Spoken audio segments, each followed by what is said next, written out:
What is going on, guys? Welcome back to another video. I hope you're all doing well, and another video on the Corsa today. And believe it or not, it is MOT day. For some reason, MOT day just seems to come around faster and faster each year. I've actually got about a month to get it in for its MOT, but I want to get it in at the earliest time possible, the earliest date possible, because then that'll give me a little bit of time. I think the MOT centre that I go to give you about a week to do any repairs, and then if you take it back within that time, you'll get a free retest. So if there is any repairs, basically got a week before I take it back and yeah, get the test done again. So basically the plan for today is I'm going to be checking all the things that I can check, you know, without jacking the car up, getting underneath and all that good stuff. But I'm actually going to go through everything that I've done to the car since its last MOT, and that was around 15,000 miles or so. So right after I had its MOT last, it failed the first time, and it failed on, I think, a broken spring, drop links and a couple of other things. And then when I actually went to take it away, the cylinder head actually cracked and there was like a massive oil leak. So yeah, so basically on 70k miles I fitted a new cylinder head, cleaned all the manifolds out, new oil and filter, new antifreeze, new drop links, new wishbones, new track rods and tie rod ends, so like pretty much done all the front end. And then on 70, then it went for its MOT and it passed. Then on 76k miles, I had both new drive shafts because one of the drive shaft boots split, so I just fitted both new drive shafts. Oh, and the ABS rings are just like barely anything left on them as well, so I just fitted both new drive shafts. And that's about the same time that I fitted the new rear axle as well, and the new shocks, and that was with the rear disc axle. Obviously, as standard, the 1.3 CDTI comes with drums, as you know, most of the models do, and I wanted to fit some nice disc brakes and calipers, so I done the rear axle conversion, you know, with the 1.8 axle. So it looks a lot better, and to be fair, my old wheel bearings were knackered, so it just made perfect sense to do it at this time. So obviously, yeah, brand new discs and pads, brake fluid flush, and then at that time as well I fitted a new oil filter and an oil pressure switch, which wasn't actually failing, but just for the sake of how cheap, you know, the part is, it's just good to do it before it fails. And then 2,000 miles after that, I changed the alternator. So at 78,000 miles, that just like failed on me after I left the gym. I had to go to work. That was not a good day, because I was just hoping that my engine wasn't going to die like on the way to work. I had to like get recovered back and whatever else, but at least we got to work and we managed to fit the alternator. And then 82,000 miles, we fitted a new water pump, drive belt and tensioner, all just for preventative maintenance. And you know, those are things that really should be done every you know, 50 to 60,000 miles. I wasn't aware that they had been done on this car previously, so I just went ahead and done them. Then I gave it another service, so fuel filter, oil filter, cabin filter. Also done the gear linkage as well, which if you haven't seen the video on that, I have got a video on that. Also done the anti-roll bar bushes as well, and then I've done 2 more drop links, so drop link for each side, and then new front shocks and top mounts.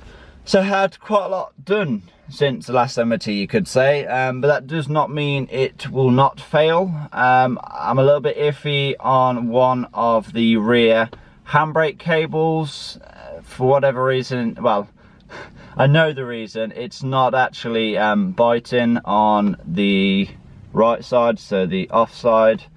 And basically with the rear disc axle, it's a complete nightmare.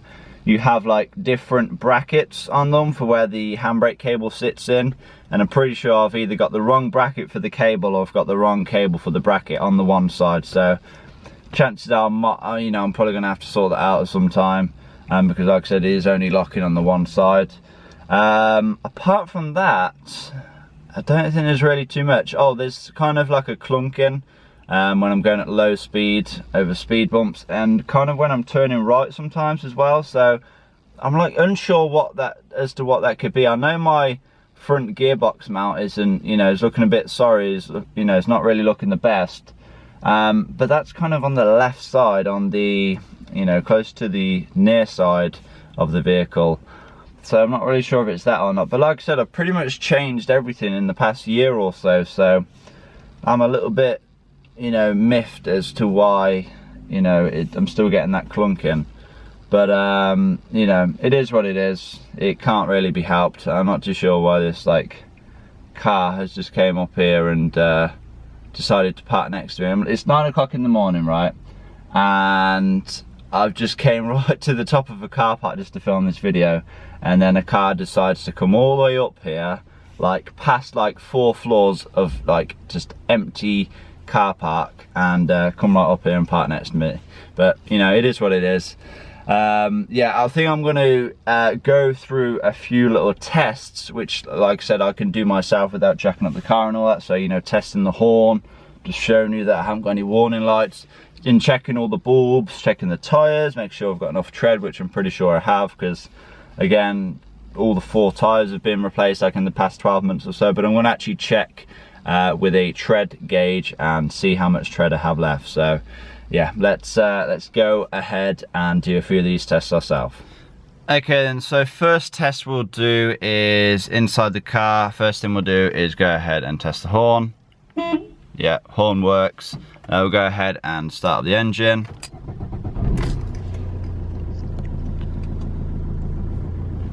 Obviously no warning lights. That red light there is just the handbrake. So all good on that front. Next thing we can do is make sure all of the lights are working. So we have the headlights, we have the main beam, side lights, obviously indicators, and then the fogs, and both all working on each side. Side markers are working. Now on the rear we have, which is, that is the tail light indicators, and I'm sure one of these is a fog. So yeah, that's the fog. Obviously we can't test the reverse, at least while the engine is running. We can't check the brake lights because I'd need 2 people for that, obviously. But everything is looking well in terms of the lights so far. Next thing we're going to do is check the tyres, but let's get a tyre tread gauge first. Okay then, so this is the front near side, and we're looking at about, what's that, 4 millimeters, just over 4 millimeters. Yeah, right around 4 millimeters for the front near side.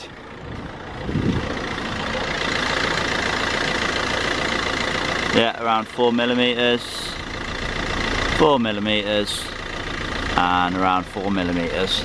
Now let's just check the rears.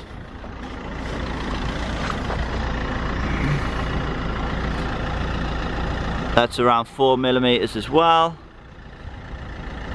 It's around 3 on the outside. That's around 4 on the inside. It's around, oh, that's a little bit low there. What's that? It's around 3, I would say. Well, that's getting quite low in the middle there. That's probably over inflation of the tyres, so that's right just over 2,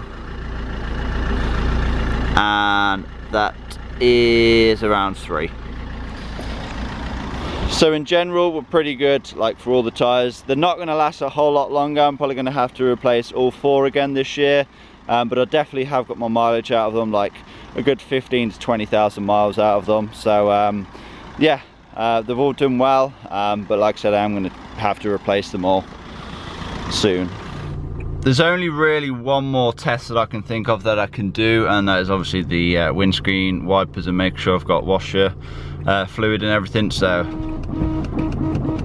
yeah, they're all working well, and they seem to be clearing the windows quite well. So yeah, all seems to be well.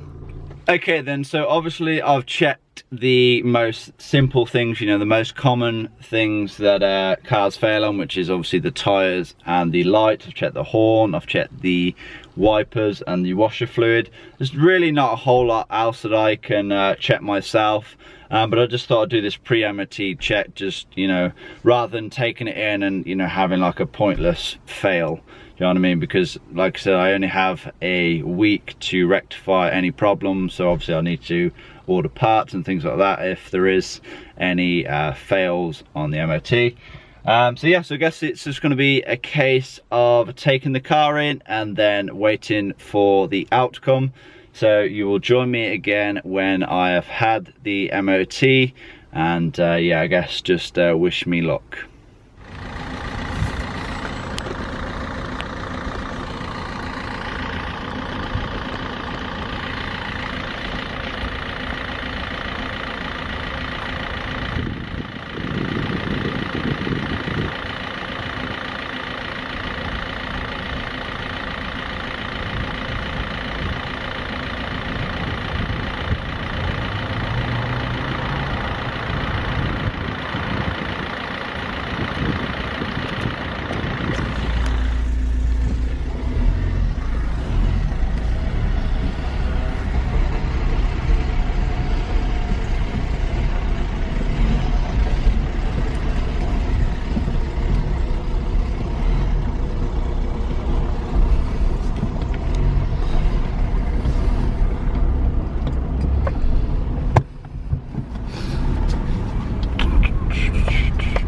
Okay then, so MOT has done, and well, here's the thing, it passed. So yeah, so it passed, obviously no major problems. Only thing that is worth monitoring is there is a brake pipe on the back which is either corroded, covered in grease, or other material. Now the guy said it's slightly corroded, so what I'll likely do is just sand it down, give it another coat of paint, and then just cover it in some grease just to protect it from, you know, spreading to the rest of the brake pipe. And yeah, that was the only like problem that was like picked up. I thought the gearbox mount at the front, I thought that was going to be a problem. It is going to be something I'm going to do anyway, along with the sort out the offside brake, what am I saying? The handbrake cable. I'm going to sort that issue out in due time, probably do that over the next couple of weeks, so stay tuned for a video for that. But yeah, the 13-year-old Corsa lives on another year. We are MOT'd now up until July 2020. So yeah, I guess, like, you know, my hard work and the maintenance has paid off over this past year or so. And yeah, I'm going to look forward to driving this for a little bit longer. Now the girlfriend's actually going to be having this car later this year when I get a new car. This is going to be her first car. She's going to learn in it. She's going to, you know, pass a test while she's driving this, and it should be a good car for her, and I think that I've maintained it pretty well. But there will be a whole host of videos to come later on this year before she gets her hands on it. Obviously I've got to like replace all 4 tyres likely. I want to do that gearbox mount, I want to do the handbrake cable, and of course, you know, it is a Corsa, so there will be other things to do as well. Oh, I haven't even mentioned I want to do the rest of the interior lighting in here, so that's like even more content left to do. So yeah, I just want to thank you guys for watching. I know it's been a fairly short video, I think, but yeah, we've passed the MOT. yeah, I actually can't believe it. I thought there was going to be more things wrong than that. But yeah, I want to thank you guys for watching. Please give this video a like. I really do appreciate it. It really does help me out. It helps my channel grow. It helps us, you know, bring the YouTube algorithm up for my channel. And yeah, just leave a comment down below if you have enjoyed it. Subscribe if you haven't already done so, and I will see you in that next video. Peace!